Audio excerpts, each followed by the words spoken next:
Sendspark has a touch-up appearance filter, so even without wearing any makeup, you can have a nice youthful glow around your face. Just click on this cam effects icon from the Chrome extension, and here you'll see all of our camera effects. You want to switch over to the appearance tab where we have a couple options. We have the touch-up appearance slider, and then we have the mirror camera, so you can show, the front version or the flipped version of yourself. To use touch-up appearance, you can just move this slider where you want it. I have it at 79 right now.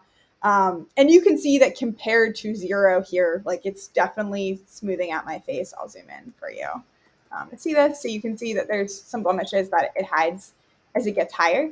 I think the 70, 80 is really nice and subtle. You can also go up to 100, which is going to smooth out quite a bit.